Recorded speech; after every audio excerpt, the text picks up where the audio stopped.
उपचारादरम्यान अकोला येथील हिमायत पटेल यांचा उपचारादरम्यान मृत्यू झाला आहे.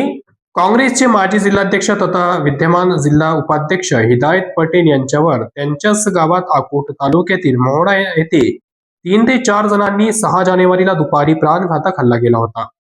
या हल्ल्यात ते गंभीर जखमी झाले होते. त्यांना तातडीने सर्वोपचार रुग्णालयात दाखल करण्यात आले. खासगी रुग्णालयात त्यांच्यावर उपचार सुरू असताना आज 7 जानेवारी रोजी पहाटे त्यांचा मृत्यू झाला. दरम्यान हल्लेखोरास पोलिसांनी पणस येथून अटक केली आहे.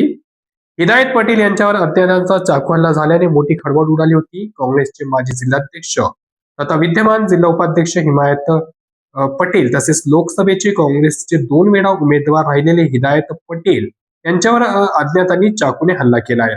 या हल्ल्यात ते गंभीर जखमी झाले. त्यांना तातडीने अकोला सर्वोपचार रुग्णालयात दाखल करण्यात आले.